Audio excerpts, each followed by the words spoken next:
apa kabar? Selamat siang Bu, dengar kita? Dengar? Baik. Selamat siang. Baik. Mungkin boleh ceritakan sedikit Pak, kira-kira Bapak kesibukannya saat ini sedang sibuk apa nih Pak?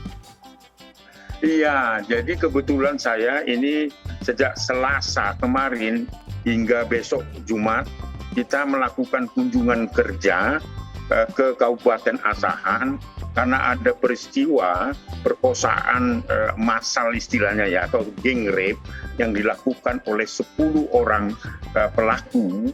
2 diantaranya adalah masih usia anak terhadap 2 anak murid SD usia 12 tahun dan 1 korbannya itu berusia 14 tahun, 15 tahun. Kita melakukan kunjungan kerja itu untuk memberikan pertolongan, mendengarkan apa yang sedang terjadi di Kabupaten Asahan, lalu kemudian kita berkoordinasi dengan Polres Asahan untuk melakukan koordinasi penegakan hukumnya, dan syukurlah beberapa waktu lalu Polres Asahan sudah berhasil menangkap dan menahan 10 pelaku perkosaan massal itu. Lalu kemudian kita koordinasikan dengan Bupati Asahan apa yang bisa dilakukan menggunakan momentum perkara ini untuk membangun sebuah gerakan memutus mata rantai kekerasan terhadap anak di kabupaten ini. Jadi kami sudah menjalankan pekerjaan kami mulai dari Selasa kemarin, kunjungan kerja ke dusun di mana 2 anak korban itu tinggal, lalu kemudian juga sudah berkoordinasi dengan Polres Asahan untuk melakukan koordinasi penegakan hukumnya, dan termasuk aksi-aksi yang akan dilakukan oleh pemerintah Kabupaten Asahan. Jadi itu hari ini saya masih ada di Medan dan berencana besok akan kembali, tetapi sebelum kembali di Medan kita juga akan menerima pengaduan-pengaduan masyarakat, pengaduan anak-anak, termasuk bagaimana memonitor kasus kekerasan yang dilakukan salah seorang anak dari pejabat kepolisian di Polda Sumatera Utara. Saya berusaha terus untuk memberikan apa yang sedang terjadi dalam lingkungan masyarakat, khususnya Indonesia, termasuk kasus-kasus kekerasan terhadap anak. Baik, saya kira ini kesempatan bagi saya untuk menyampaikan kondisi real sampai catatan akhir hari ini. Kekerasan terhadap anak ada 3 bentuk. Satu adalah kekerasan seksual, yang kedua adalah kekerasan fisik ya, baik itu berat dan tidak masuk dalam kategori tidak bisa ditoleransi akal sehat, termasuk kekerasan merendahkan martabat. Nah, siapa pelaku itu adalah orang tua terdekat pada umumnya. Hampir 80% ditemukan dari laporan yang masuk di Komnas Perlindungan Anak, justru pelakunya adalah orang tua terdekat. Siapa itu? Bisa saja orang tua kandung, ya, orang tua sambung, paman, abang, seisi rumah dari korban dan sebagainya. Itu adalah pelaku utamanya. Nah, lokusnya adalah bisa di rumah, baik itu di lingkungan sekolah.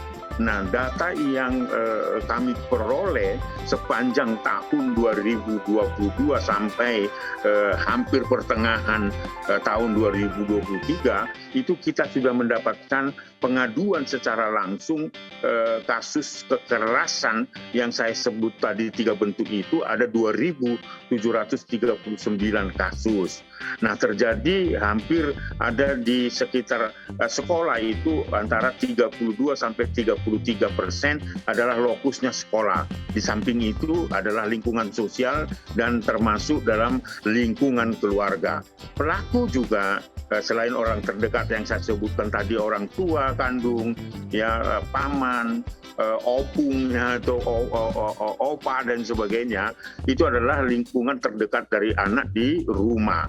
Nah, tetapi seperti yang saya katakan tadi, hampir 33 sampai 30%, ya 33% itu justru terjadi lokusnya di lingkungan sekolah, dan pelakunya bisa guru, pengelola sekolah, ya, lalu teman sebaya dari anak itu sendiri di lingkungan sekolah, kemudian juga selain pengelola sekolah, tetapi juga penjaga sekolah dan seterusnya. Jadi angka itu cukup menakutkan, ya.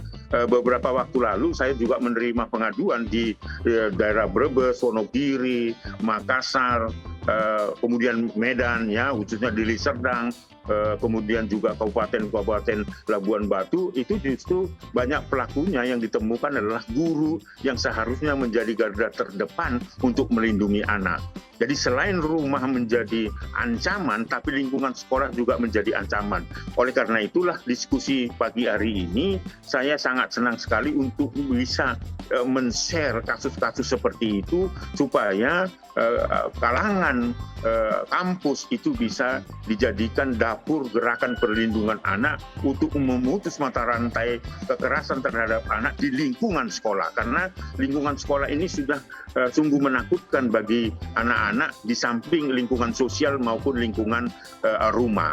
Itu kondisi realnya, ya. Ada 2.739 kasus kekerasan terhadap anak, sekitar 30 sampai 33, ya 32 sampai 33% itu terjadi di samping atau di luar dari lingkungan sosial anak, rumah, tetapi juga terjadi di lingkungan sekolah.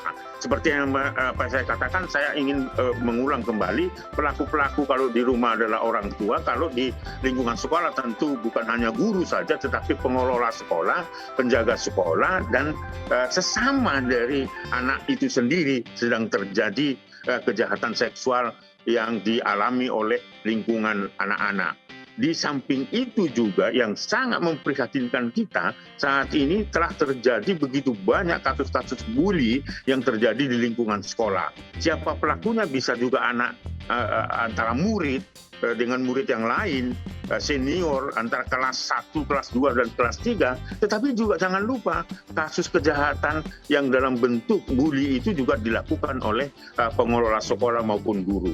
Ini kondisi secara umum yang ingin saya sampaikan, supaya tidak berpanjang. Saya kira narasumber nanti juga mendapat banyak data yang bisa disampaikan. Tapi bagi kami ini lingkungan sekolah sudah menjadi ancaman bagi anak-anak, baik itu kekerasan sifatnya seksual, juga kekerasan fisik maupun merendahkan martabat seperti bully dan sebagainya.